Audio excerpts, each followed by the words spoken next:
Olá,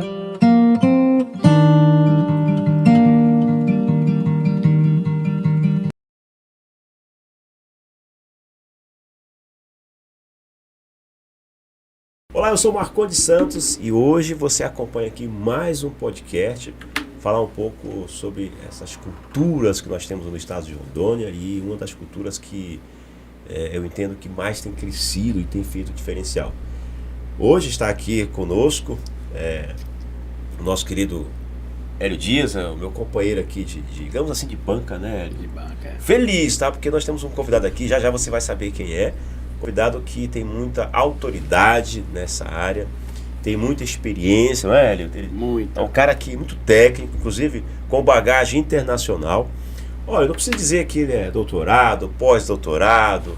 O cara, digamos assim, no bom sentido da palavra, é um cara na área, né, Hélio? Na área do café. Na área do café.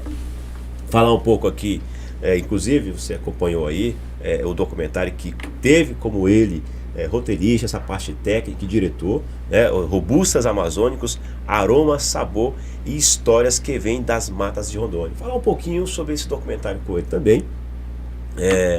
O Henrique, que é de Viçosa, inclusive eu tive, não em Viçosa, mas eu tive em Minas, e é uma terra, eu posso dizer que eu tomei um bom café. Agora nós aqui não deixamos a desejar não, com esse cara que só tem enriquecido.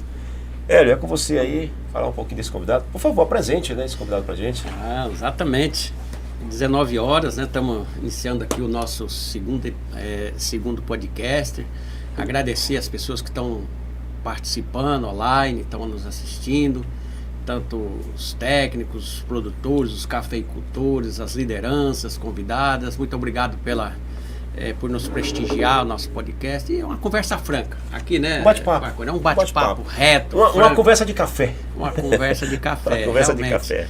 Mas toda conversa ela tem que ter um princípio. E nós hoje estamos aqui com um especialista no assunto, o Henrique da Embrapa, aí, pesquisador de alto nível, realmente fala café, respira café, enfim, planta café e tem conhecimento científico. A Embrapa realmente é uma entidade oficial de pesquisa que realmente trouxe para a agricultura brasileira aí um know-how, um conhecimento em todas as cadeias. Realmente hoje nós temos recordes aí de produtividade, não em Rondônia, mas a nível de Brasil. Uma safra, super safra aí, chegando a mais de 300 milhões de toneladas. E tem o dedo da Embrapa. Tem um dedinho. E logicamente a ciência ela tem crescido muito, tanto oficialmente, publicamente, como também do setor privado. E essa junção de esforços que faz hoje a grandeza da nossa agricultura, da nossa pecuária do Brasil, né? Então é isso que tem melhorado muito, né, Henrique? Henrique, muito obrigado por você estar aqui, aceitando o convite da gente, né? E vou passar palavras para a sua fala inicial e depois eu quero iniciar fazendo uma pergunta de como começou o café em Rondônia, das origens. Vou começar lá dos anos 60. Boa noite a todos. Agradeço muito o convite. É uma honra participar, né, desse projeto que eu tenho certeza que vai ser exitoso, porque a gente tem demandas, né, por informação. Eu falo que informação é poder. Então, quando você transmite conhecimento, transmite informação, você está empoderando. Nesse caso, a gente está falando da cadeia do café, né? Então, agradeço muito esse convite, né? Conte comigo, conte com a Embrapa, sempre para trazer novidades do campo. E você falou do café. É muito engraçado porque eu me lembro, eu cheguei em final de 2010 em Rondônia. E quando eu fui contratado pela Embrapa, passei no concurso, eu não sabia que Rondônia produzia café. E muito menos que era um café da espécie canéfora. E eu vejo assim, muitas pessoas ainda se admiram, né, quando a gente fala que tem café em Rondônia, né, tem café na Amazônia. Mas isso aqui que é o mais engraçado, a Amazônia foi a porta de entrada do café no Brasil. Né, em 1727, né, foi trazido, né, das Guianas e foi no Pará. Naquela mesma década, vieram também para Rondônia esse café. Tanto que tem alguns relatos que ao redor do Forte Príncipe da Beira já se plantava café e que aquele café produzido era trocado por moedas por prata na Bolívia. Interessante. Então assim, já no escambo ali já. No escambo, nesse período, só que eram cafés arábicas, aqueles cafés que chegaram no Brasil. Meio que se perdeu, né? Mas assim, a agricultura moderna, a cafeicultura moderna em Rondônia é como o próprio Hélio disse. Começou ali na década de 60, principalmente 70, naquela coisa do integrar para não entregar, né? Que era uma campanha do governo da época de trazer a população para a Amazônia. E aí a gente veio com pessoas que tinham café na cultura, no sangue, que eram principalmente mineiros, capixabas e paranaenses. Permita, Henrique, não sei se o Hélio vai acrescentar, mas serei breve aqui para dar o espaço aí para o nosso colega.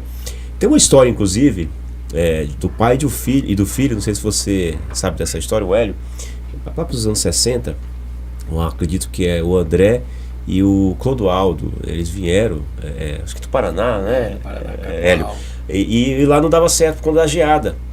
Parando em um hotel aqui para os lados de Rondônia, para os lados de Pimenta Bueno, Cacoal, né, e ali tiveram a informação do dono do hotel, e as primeiras sementes começaram a ser plantadas a partir dessas duas pessoas. Seria isso, Hélio? Ou eu estou equivocado? Não, verdade. Os relatos dizem, inclusive eu cheguei nos anos 80, 82 mais precisamente, em Presidente Médici. E já isso que você disse, os mineiros, os bons capixabas paranaenses trouxeram consigo essa semente. E muitos, igual você falou, a grande geada de 75 no Paraná, a geada preta, dizimou os cafezais. Não dava jeito. Aí Rondônia, essa chamada que aconteceu, chamada para ocupar a Amazônia, foi essa porta de entrada. Então vieram muitos, inclusive a família Clodoaldo, ali de Cacoal, os góis, entraram firme no plantio de cacau, de café, digo. Mas só que foi o café seminal. Junto veio o Conilon, veio o Catuaí, que não deu certo por causa do clima aqui, os grupos arábicas, né? Mundo Novo, Caturrão, enfim, toda o Sumatra, que a gente conhece bem, então veio junto na mala, né? Como é que formou, Henrique? Como é que chegamos nesse robusto amazônico? Essa mistura, né? Nessa mistura toda, onde a gente tem como base aí o café seminal. O café seminal você não sabe o que sai. A semente, ela traz vários cruzamentos e origem. Logicamente a gente vai chegar nos nossos cronais, mas esse começo, como é que... Houve um cruzamento do Conilon, que veio na bagagem do capixaba, com o que nós tínhamos aqui, mais adaptado, que crescia mais. Como é que foi isso? Não, é muito interessante quando eu falo a gênese da cafeicultura na Amazônia, porque como o Hélio bem disse, trouxeram principalmente, inicialmente, plantaram arábica. O nosso clima não é o melhor clima. Então as plantas cresciam, produziam, às vezes ficavam depauperados. Naquela época não tinha as tecnologias que a gente tem hoje, né, os conhecimentos.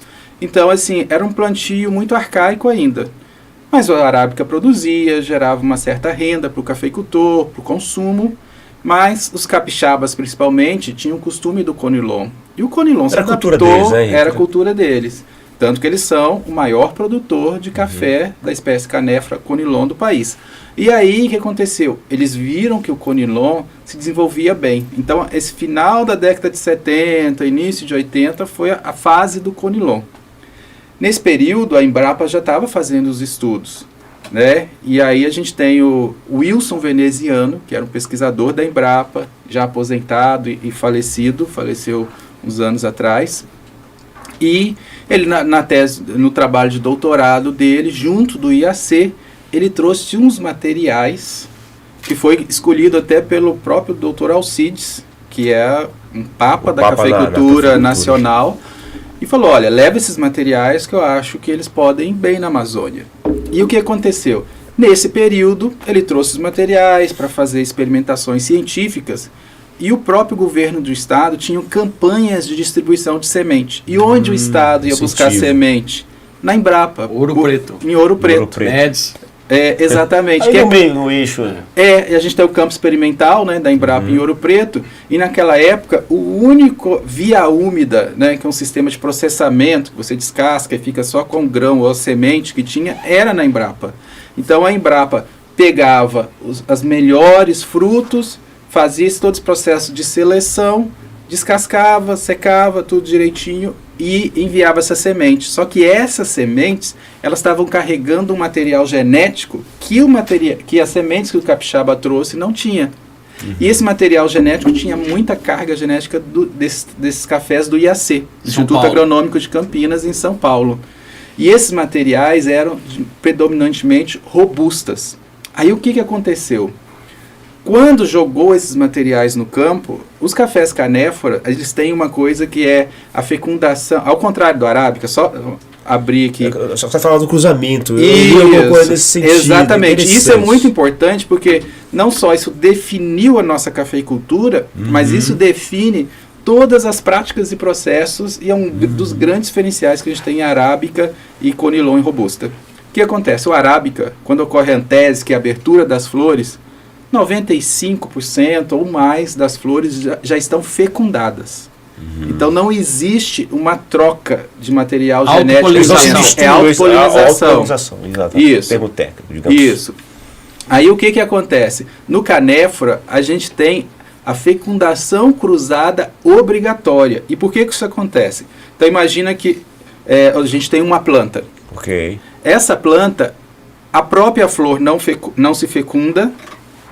Essa planta do mesmo grupo não fecunda a outra do mesmo grupo. Tem que ter uma troca. Então, assim, são 3 grupos de cruzamento, tá? Então, assim, a planta do grupo 1 não fecunda ela mesma e não fecunda outra planta do grupo 1. Que disciplina!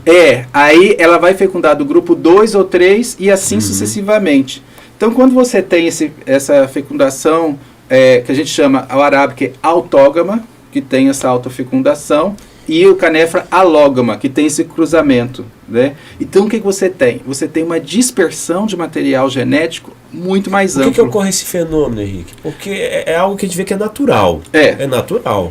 E pelo que eu li, por cima, Hélio, é o que faz a diferença. É o grande diferencial. No sabor, cara. Em tudo. Então, somente nesses capsulados, a gente vai chegar um pouco lá, né, nessa questão. Então, mas o que acontece? Como tem essa diversidade, isso traz uma diversidade genética maior. Aí o que acontece? Estava no campo conilon, já estava plantado, vieram esses materiais de sementes trazidas da Embrapa, eles começaram a cruzar. Aí teve essa fecundação cruzada, e o que aconteceu? Materiais de conilon com materiais de robusta começou a criar plantas que a gente chama de híbridas. E a gente sabe, tem até o termo do vigor híbrido, né? E aí o que aconteceu? No Espírito Santo não tem híbridos? Tem também. Mas aqui em Rondônia, o robusta ele tem muitas vantagens. Mas a principal desvantagem dele é que ele é mais exigente em água.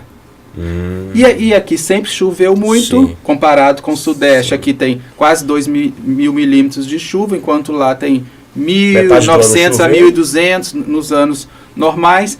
Aí o que aconteceu? O próprio ambiente começou a selecionar plantas híbridas, materiais genéticos, que a gente chama de arrobustados. E o cafeicultor também fez isso. Por que o cafeicultor fez?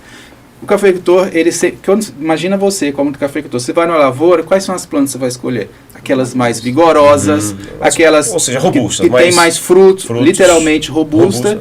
Então, eram todas as características do robusta. Então, ele foi selecionando, ia lá e pegava sementes naquela planta. Então, a gente fala que ele foi um melhorista empírico, que ele selecionava, né, sem ter conhecimento científico, mas ia selecionando. Então foi uma combinação de ambiente com a vontade do cafeicultor e essa, como vou dizer assim, era destino, porque se o pesquisador não tivesse trazido aquele material, não teria tido essa combinação, pelo menos não tão cedo. Só que a gente está falando isso, um trabalho de natural e tudo de 5 décadas. Henrique, dentro desse contexto, dessa sua fala, eu estou em Rondônia desde 82. Esse trabalho que você faz de fornecimento da semente e na Embrapa de Ouro Preto, eu fiz muito isso, muitos técnicos da Emater na época, amando das políticas públicas do governo, plante café, faz isso, faz aquilo. A gente fez esse trabalho de propagação, de levar essa semente ao pequeno, ao médio produtor. Mas nós tivemos um marco histórico da passagem desse processo que você falou, de um modelo de plantio de semente. Eu lembro que tinha viveiros até debaixo das matas, muda nua. O começo da cafeicultura em Rondônia, quando estava abrindo, desmatando essa questão toda. Depois mudas de café já em sacolinha, já mais organizada, com sementes advindas, não do Espírito Santo na bagagem, mas vinda da Embrapa, vindo de outros produtores que tinham, que pelo esse olhar num pé de café, conseguia identificar plantas superiores. Essa é a recomendada. As rosetas são perto, os grãos são grandes, ele amadurece tudo no momento certo, enfim. Então, essa seleção natural aconteceu em Rondônia de uma forma realmente bem nítida, há uns 25 anos atrás. Houve essa mudança de hábito, de costume, de conhecimento por parte do produtor. Mas a gente vê que realmente nós progredimos muito. As boas práticas também ajudou muito nessa questão da adubação, da irrigação. Antigamente não se irrigava, não se adubava. Aí nós ainda temos o problema de altitude, que depois você vai falar um pouquinho, que realmente nos arábica nunca ajudou bem. Aqui nós temos altitude variando de 600 a 150 metros, né, em Rondônia. Então, esse pode ser um divisor de água que ajudou a gente reduzir talvez de 200 mil hectares, hoje para 65, 70 mil hectares, conforme tem hoje, né? Mas de um poder produtivo altíssimo, que isso para Rondônia foi importante. Eu te pergunto, dentro desse contexto, onde foi a virada da chave?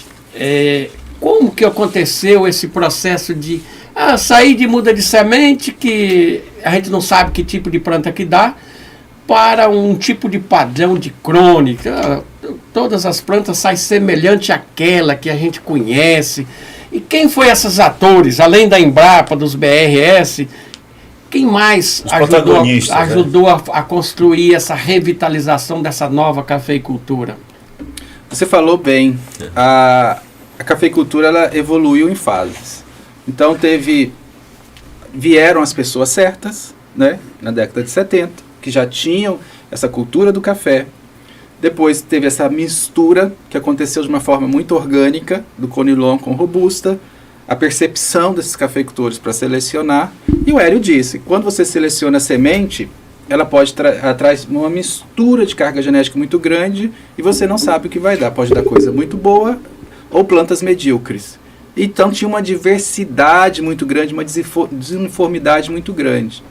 Mas aí mais ou menos ali, nos anos 2000, teve uma segunda virada de chave, né?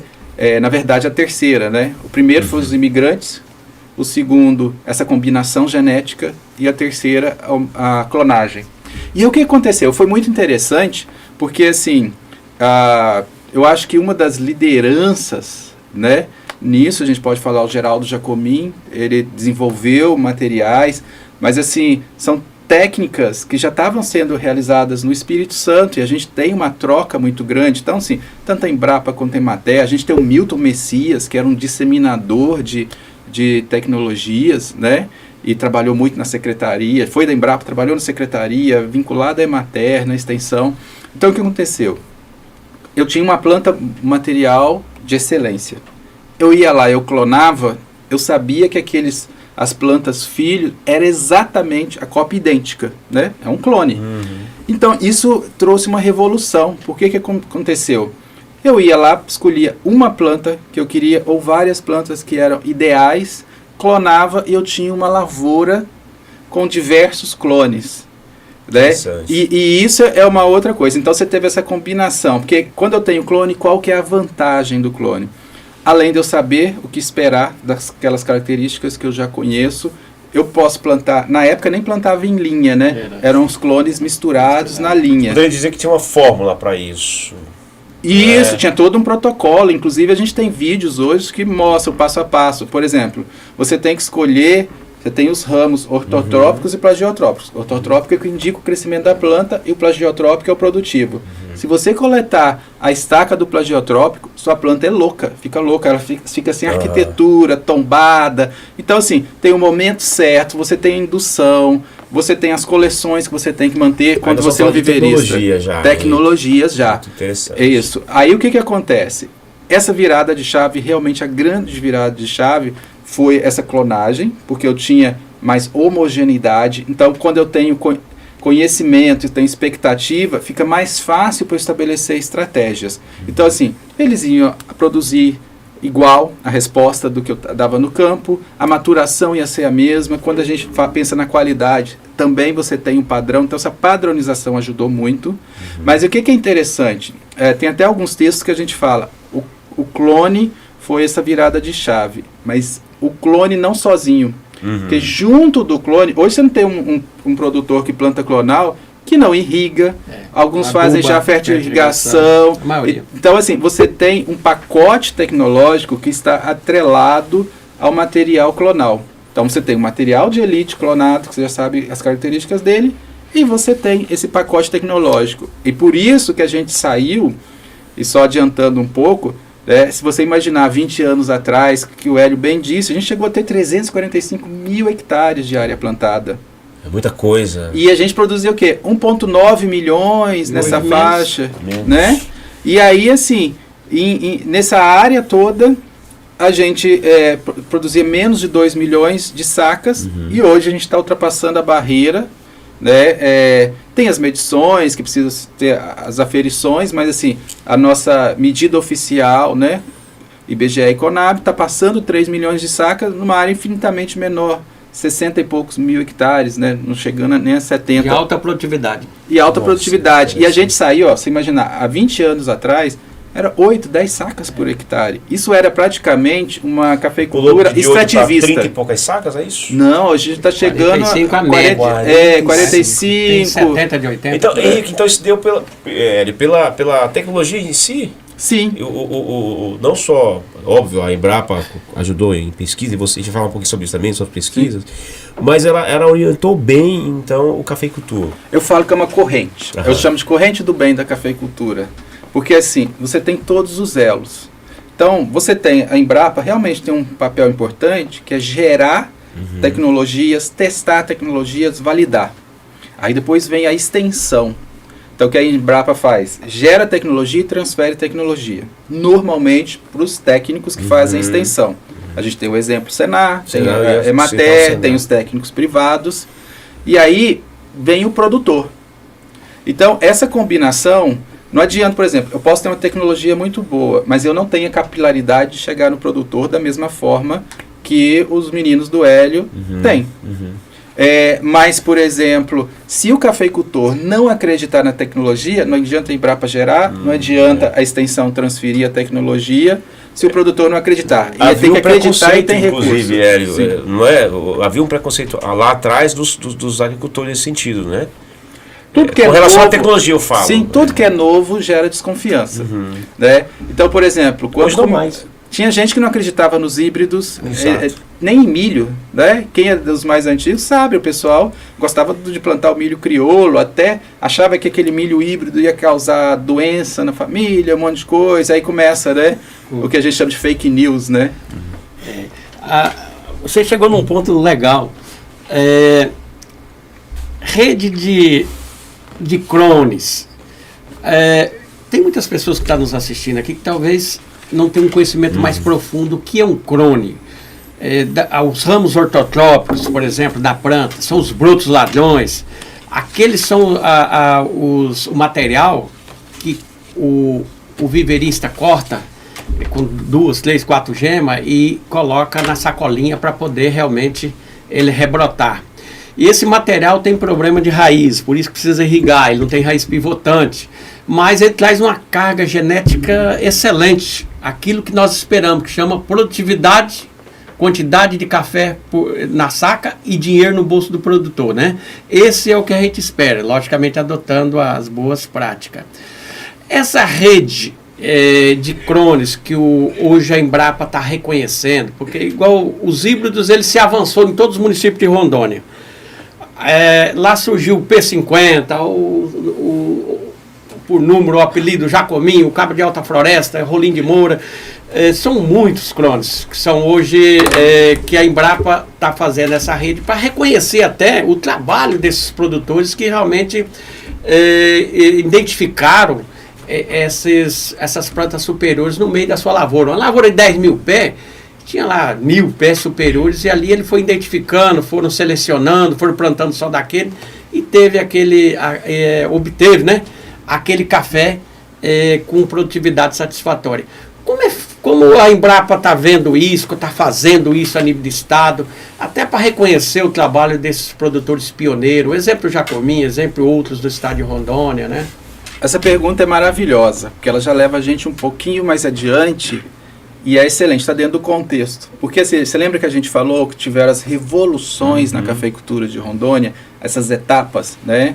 Então, os pioneiros, né? Depois a gente teve a combinação genética no ambiente favorável, a clonagem com todo o pacote tecnológico que veio junto. A revolução agora é conhecimento. Isso é a grande diferença.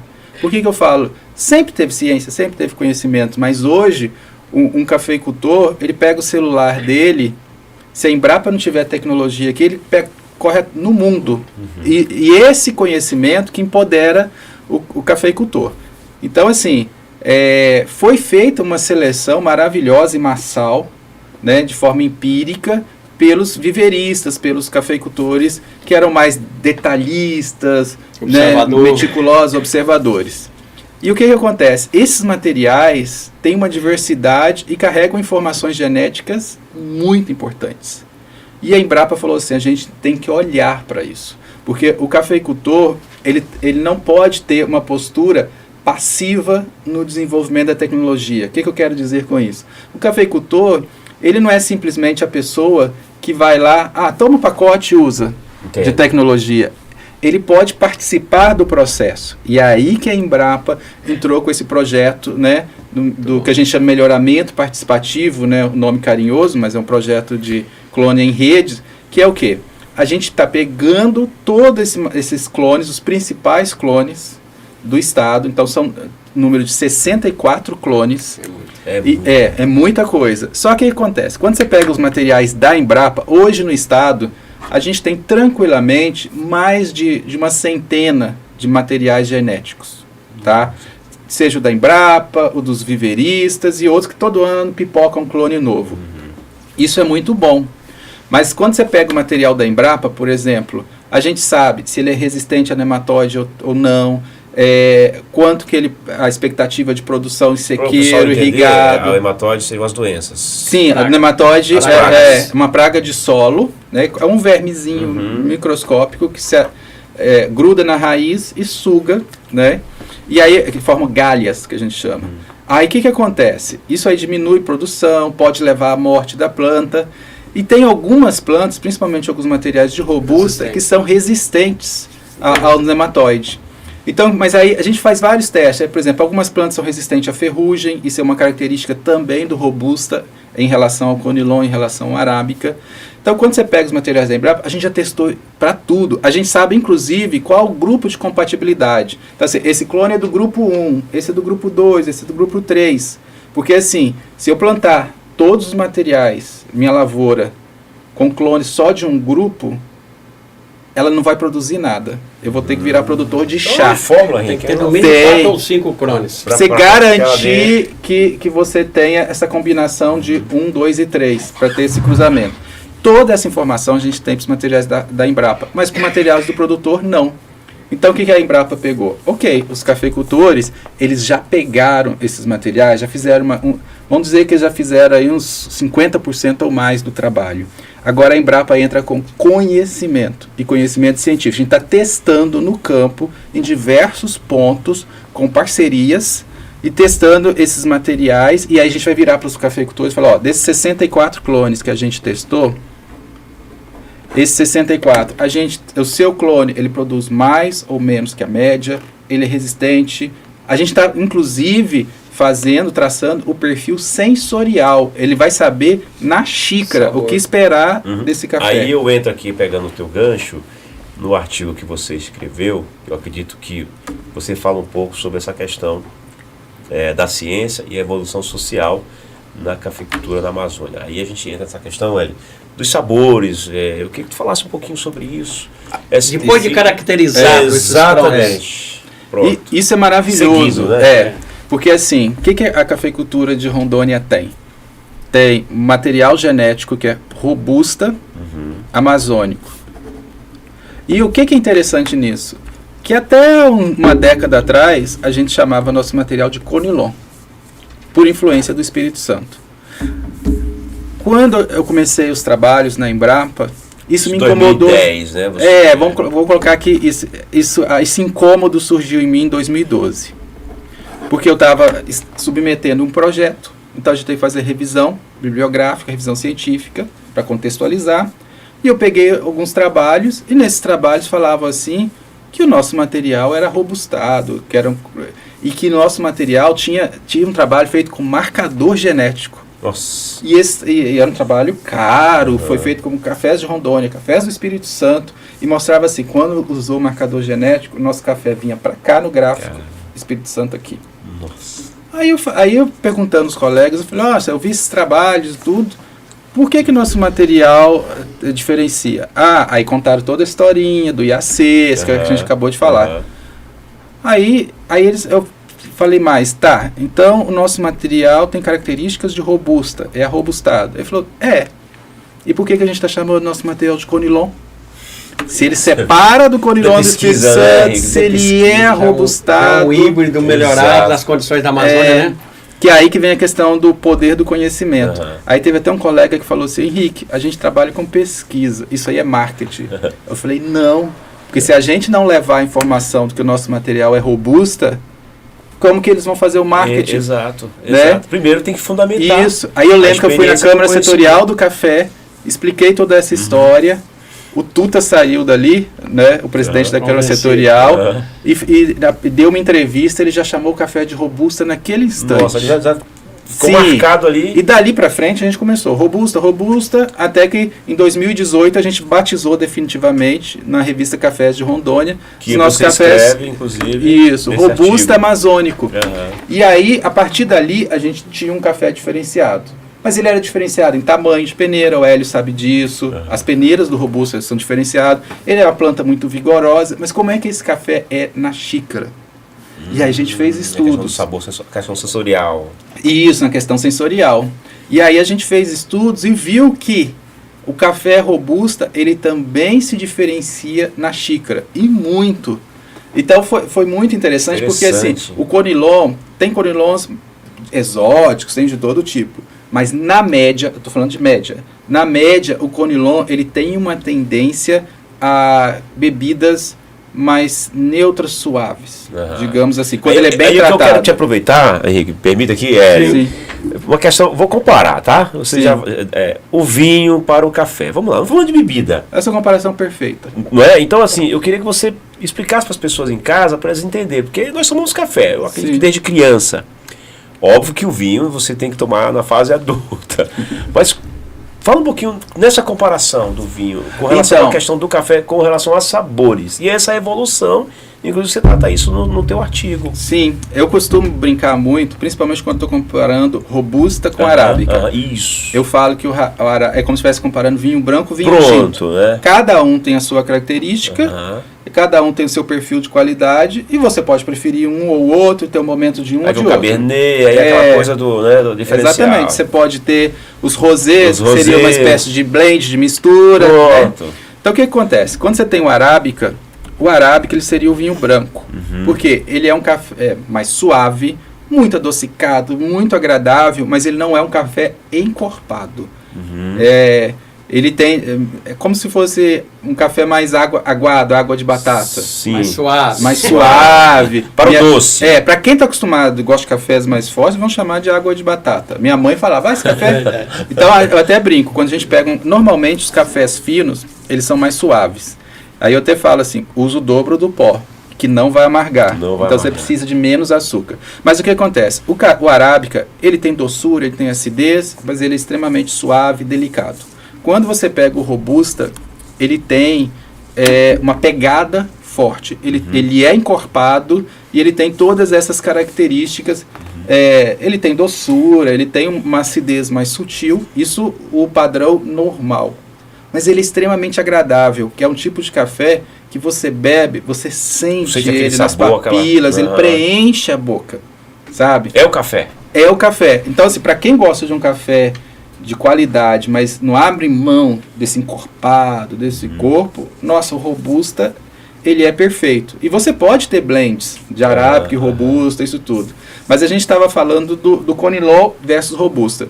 O robusta, ele tem uma vantagem, ele tem uma tendência a ter cafés mais exóticos, entendeu? Cafés frutados, cafés com características, às vezes, florais, que não é mais raro de acontecer no Conilon. Então, ele leva vantagem. Tem diferenças em termos da doçura natural, tem diferenças em termos de lipídio e tudo. Então, assim, vamos supor, se eu tivesse um concurso e eu tivesse poder de escolha de 10 materiais, e eu tivesse lá 20 materiais, sendo que 10 era robusta e 10 Conilon, e fosse às cegas, possivelmente eu ia apostar minhas fichas todas nos robustas, se fosse às cegas.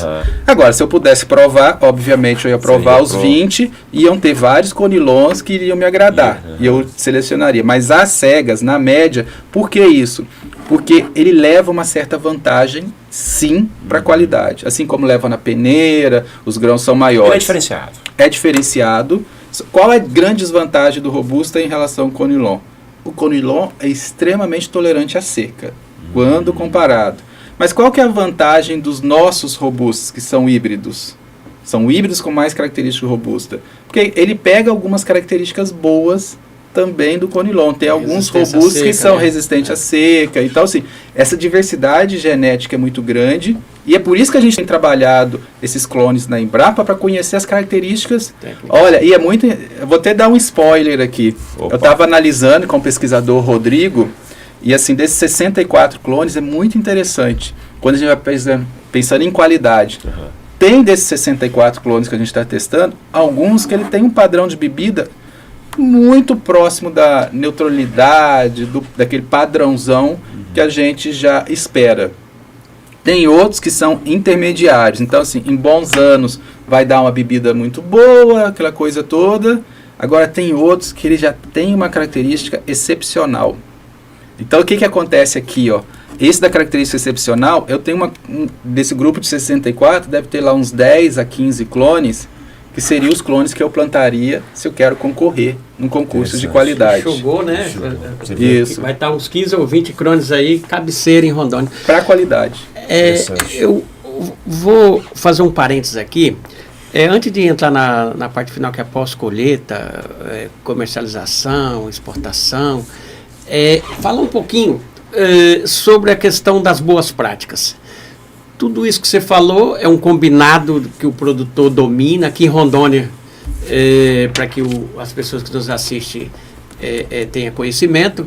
Nós temos os produtores, além de plantar bons clones, dentro de toda essa formatação, desses híbridos que foram sendo selecionados de uma forma natural, outros apresentados já com características técnicas pela Embrapa, usam de uma forma muito pontual, muito firme, a questão da irrigação no período de julho a agosto. Esse período agora que precisa da irrigação, é feita a irrigação. Junto com a irrigação é feito também a adubação, a fertirrigação. E tem propriedades que até tem sensores de controle de água. Você vê o nível tecnológico que o nosso produtor tem. O controle de praga, o controle de doença. Muitos produtores já sabem a seleção natural de qual clone que tem resistência a nematóide e outras pragas de solo. Enfim, tudo isso hoje já fazem, inclusive, colheita mecânica. Os produtores em Rondônia, esses 60, 70 mil hectares plantados hoje, que produzem mais de 3 milhões de sacas, já é colhido, grande parte já está introduzindo a colheita mecânica, né? Isso é muito importante. E a produtividade é altíssima. A produtividade hoje depende cada produtor tem sua peculiaridade, sua realidade.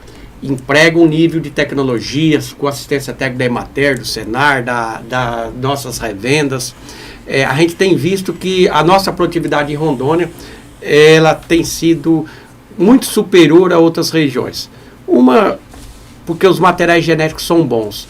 Outro, que o produtor está se profissionalizando. Então, isso tudo é uma combinação de fatores, né? É uma combinação de fatores.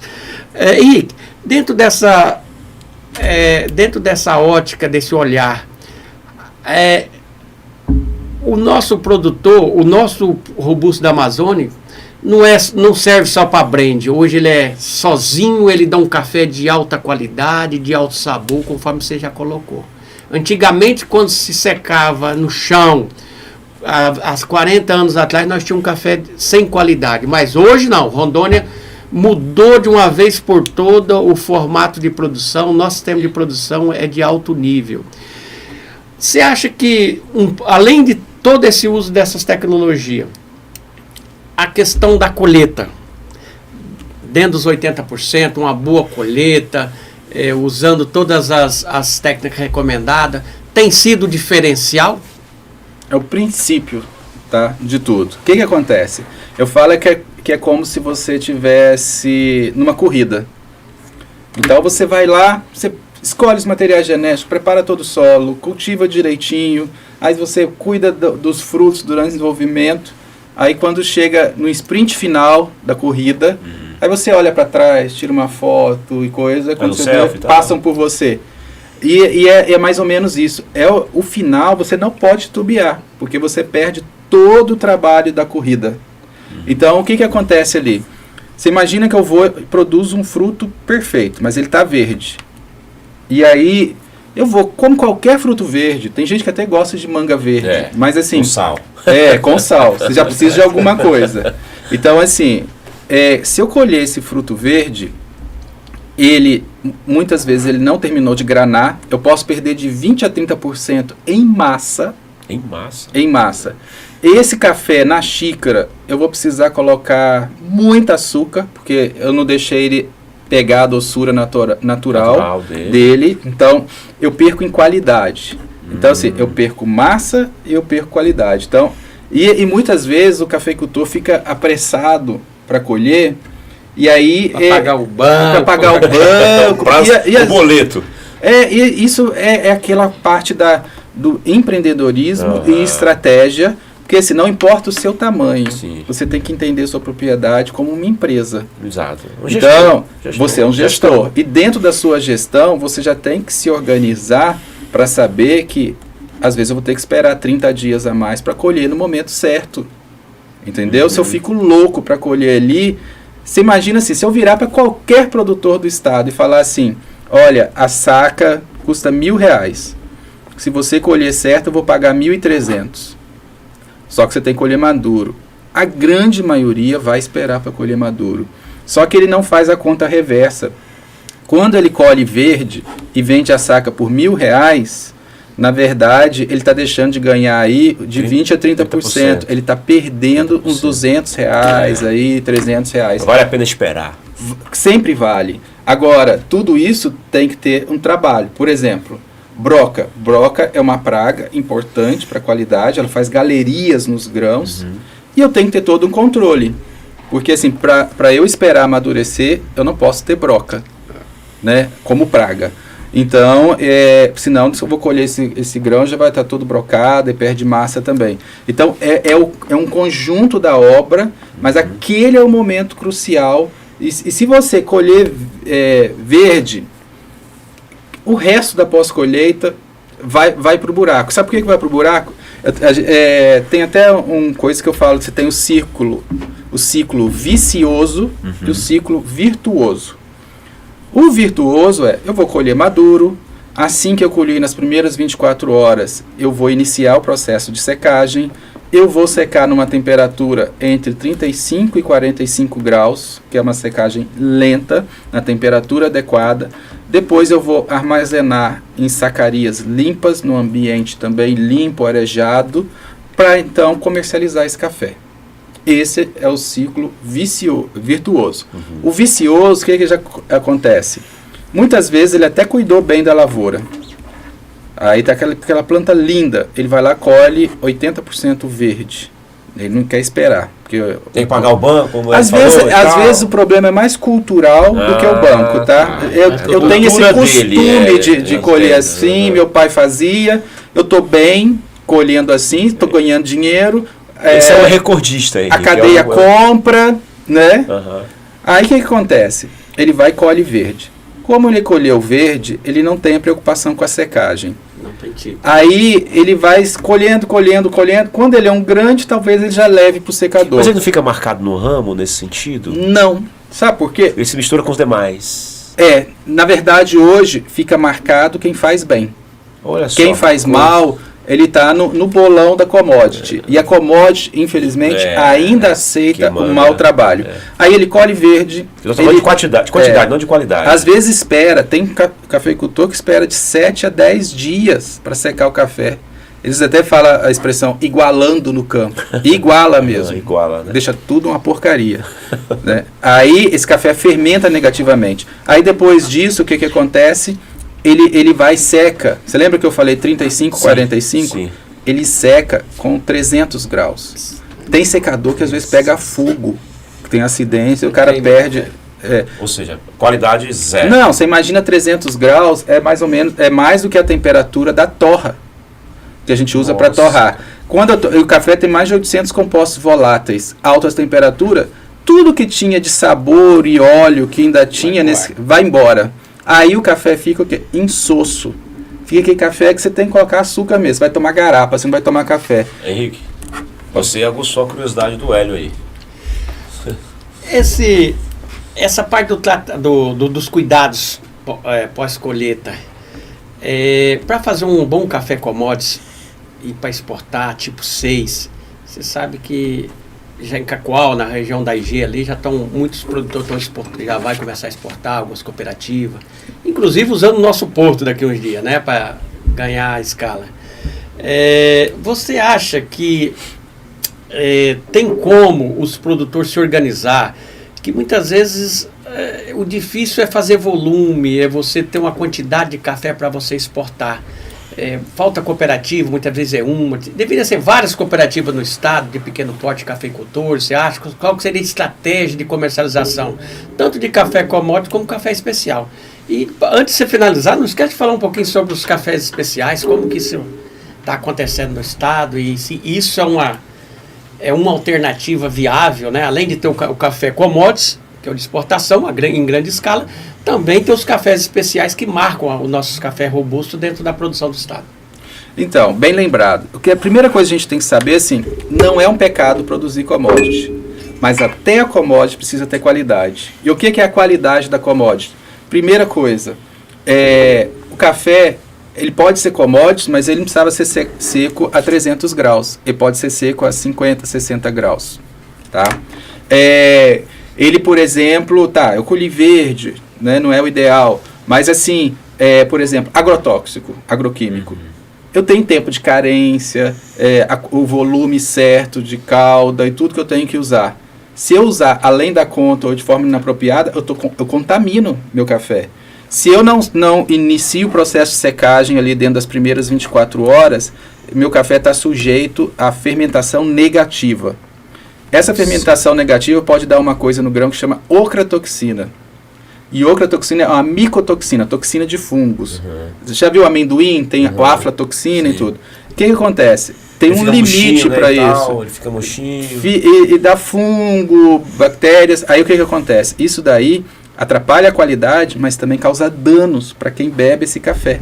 Tá? Pode dar até câncer. Inclusive, quando você pega a Europa, eles têm um limite.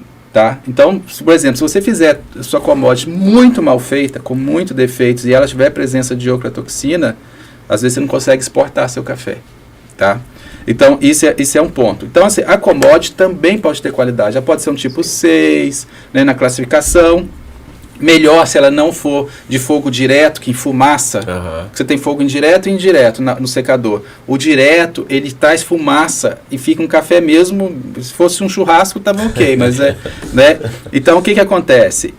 Você tem que procurar, não é pecado, mas a commodity precisa ter qualidade. E a qualidade da nossa commodity tem melhorado ano após ano. Que eu falo assim, quando você mira na excelência, você melhora a média. Então a gente está saindo da mediocridade na commodity, melhorando as características dos grãos, peneira, melhorando as características sensoriais e cada vez mais em cima da pós-colheita. O Tuta, que é, né, o Ezequiel, que é o nosso presidente, ele fala assim que antes era difícil encontrar um café com menos de 500 defeitos. Hoje, às vezes, ele está na faixa de 250 defeitos, 200 defeitos. Então, assim, para commodity, melhorou muito. E isso ajuda na comercialização da commodity. Agora, nós temos os cafés, são os microlotes, os lotes de cafés especiais. Os cafés especiais é simplesmente um café sem defeito. Você fez todo o processo correto, selecionado, e a melhor bebida que você pode ter. E a gente tem isso hoje, principalmente nos cafeicultores pequenos. Mas o que acontece? A gente tem, por exemplo, o Juan. O Juan, porque as pessoas tendem a achar que produtividade e qualidade não andam junto. E principalmente quando você tem tecnologia, anda assim. O Juan, só para você ter noção, o Juan, esse ano, está um ano muito bom para ele está com uma média aí de 140, 150 sacas. Isso, média da produtividade. Isso. Nós falamos que a gente está... que ele está utilizando e todo o trabalho que ele faz como cafeicultor, mas você vê assim, ó, a média do estado é menos de 50. Ele está colhendo, em média, 3 vezes mais. Quase o triplo, quase o triplo. Média. É possível. E é possível. Aumentar, inclusive. O ótimo agronômico para o café, vamos supor, tudo certo, melhor genética, solo, melhor produção, está aí por volta de 200 sacas. Isso é o ótimo agronômico. É possível alcançar. Agora aqui a gente está falando de média. Então, uma média de 140, que uma coisa é você ter um talhão com 200, outra coisa é você ter sua lavoura inteira com 140. Tá? Mas aí o que acontece? O Juan, eu acompanhei ele lá no início da colheita, e ele estava nessa coisa de todo o cafeicultor passa. Inicia a colheita? Eu não inicio. Aí ele foi colher um talhão lá, estava dando 50%, 60% de frutos maduros, que é muito baixo, e parecia que estava muito desigual. Ele esperou. Agora, sabe o que ele está colhendo? 95% de frutos maduros. Aí você pega assim, uma produtividade dessa, colhendo frutos maduros, a commodity dele vai ter uma qualidade maravilhosa. E aí, só para encerrar aqui, quando a gente fala da qualidade, por que ela é importante? Que muita gente fala comigo, Henrique, mas são microlotes, isso não dá 1% da cafeicultura. Mas é igual a música, esse 1% é que faz a diferença. Os 99%, porque assim, commodity todo mundo tem. Por que está todo mundo olhando na Amazônia?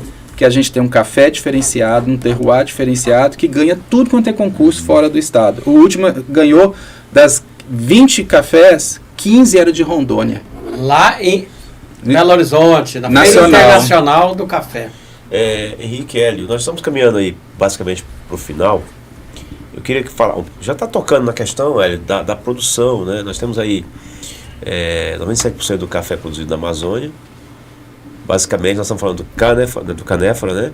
E aí, os outros que foram citados aqui por vocês dois, principalmente o Hélio, tem uma sabedoria que impressionou aqui em relação a café. Isso é importante. E por que o café, nós sempre está atrás do Espírito Santo? Sendo que eu vejo, até como leigo, que a Embrapa, por meio de pesquisa, tem avançado bastante. E nós temos um clima, inclusive, favorável. E aí, por último, eu queria que tu falasse um pouco sobre o documentário. Levou 9 meses aí, você, com certeza. E foi uma pesquisa vídeo. Que é a realidade, né? Alguns municípios. E para encerrar, que você fale um pouquinho do que você espera, né, Hélio? Para frente dessa bebida que poucas pessoas não gostam. Eu acredito quase que zero. Né?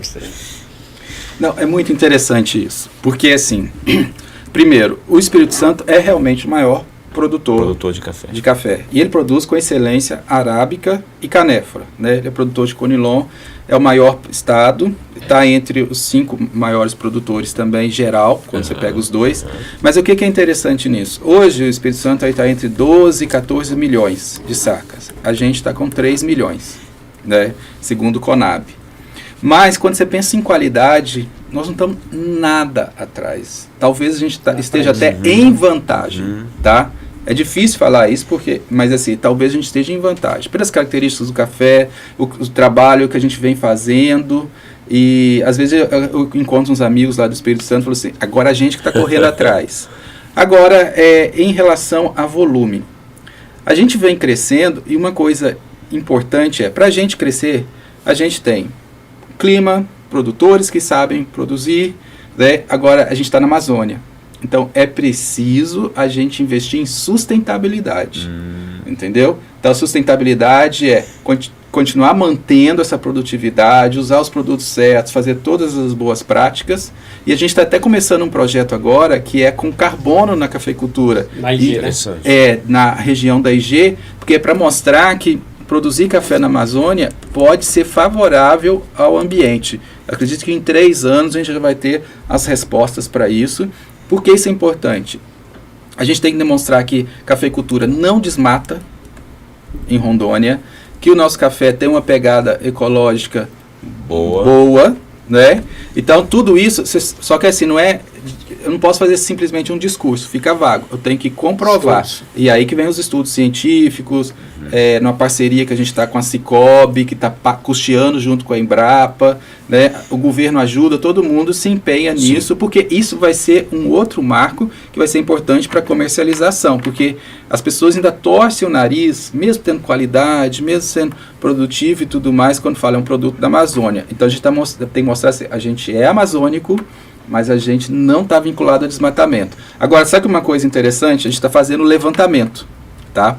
E nesse levantamento a gente já fez Cacoal, o preliminar, está sendo validado agora. O município de Cacoal, 1% da área do município de Cacoal é a parte urbana. E 1% também é cafeicultura.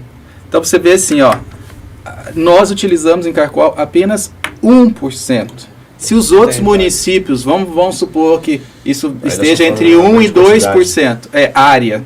Área territorial. Territorial. Olha que interessante, só fazer uma continha rápida para você ver onde que a gente pode chegar, tá? Esse estrago todo, no bom sentido, que a cafeicultura faz, ocupando 1% a 2% da área do estado. Hein? E esse 1% a 2%, ele gera metade de todo o valor gerado pela soja. Socialmente correta, né? Socialmente correta. Então, assim, você pega assim, ó, a soja aí tem 500 milhões, 4 bilhões de renda gerada na soja.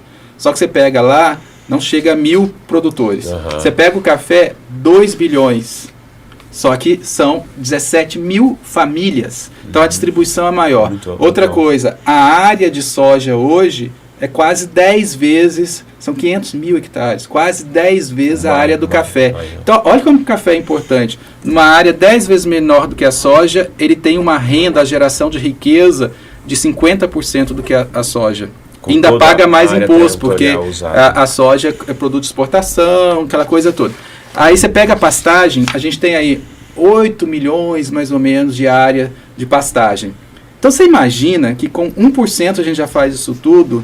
Se Rondônia quiser, se o Brasil quiser, a gente pode ser o maior produtor de café, não é do país não, do mundo, sem desmatar nem 1 hectare na Amazônia. É só aumentar... Estou falando aqui, só para corroborar contigo, 2,26 milhões de hectares, essa média. Isso é um dado, inclusive, da Embrapa. Sim. Então você vê assim, olha que interessante. O maior produtor, o Brasil é o maior produtor de café no mundo, mas para a Arábica. No Canéfora, o Brasil é o segundo maior, enquanto o Vietnã é o maior, aproximando aí de 30 milhões de sacas. A gente pode tranquilamente produzir o que o Vietnã produz. Porque a gente tem 8 milhões de áreas de pastagem, que se for interessante, pode se transformar um pedacinho disso. Não estou falando muito não. Às vezes a gente vai saltar de 1% para 5%, para 10%. E é expressivo em produtividade. Vai ser expressivo. Vai chegar nos 30 milhões. 30 milhões. Você já imaginou? Eu tenho 1% produzindo 3 milhões. Se eu aumentar 10 vezes, isso eu estou falando aumentar a área, mas a gente ainda tem capacidade de aumentar a produtividade ainda média, ainda mais. Porque assim, a gente está chegando nos 50 sacas, mas Bahia já está nos 60, né? Então, contribuindo um pouco com a fala do do Henrique, se você for ver a nossa IG, que chama Indicação Geográfica, ali naquela região central do estado, quase 15 municípios, perfaz aí mais de 60% da cafeicultura de Rondônia. E você vê a área minúscula do área territorial do município de Cacoal, que é destinada a café. Isso demonstra que o café está na mão da agricultura familiar, do pequeno, e o quanto que isso é possível crescer, usando tecnologia, usando todos os meios, né, e inovações recomendadas. Me chama a atenção também esse trabalho aí dos microlotes, você falou da questão da qualidade. Hoje até a comunidade indígena, o Café Tribos, né, que foi denominado, prestigiado por grandes empresas nacionais, né, a gente sabe que é uma marca registrada de marca Rondônia, registrada como um café diferenciado de Rondônia produzido pela comunidade indígena. Então são um marco de sustentabilidade, uma pegada agroecológica importantíssima, ecológica importantíssima para a cafeicultura. E sem dúvida, eu tenho certeza, menos de 2 anos a Embrapa vai conseguir entregar para a sociedade, para os cafeicultores, um estudo com embasamento jurídico e também científico, que demonstra que a nossa cafeicultura de Rondônia ela é altamente sustentável, crescente, e que esse café possa ser exportado para o mundo, conforme já está sendo exportado, tanto a questão das commodities, que é de exportação, como os cafés especiais. Eu acho que esse é o grande diferencial em relação ao Espírito Santo. Sim. Aqui nós temos um café diferenciado, produzido na Amazônia, com uns híbridos totalmente adaptados à realidade nossa aqui, de solo e clima. Por isso é que dá um café especial, um café diferente, um café, igual o Henrique falou, colhido acima de 80% maduro, ele tem um aroma, uns componentes diferenciados que só na Amazônia tem. Diferente do Espírito Santo, muitas vezes, né? Que muitas vezes tem seca. Aqui nós temos, são plantados aqui de 1.800 a 2.500, chove bem.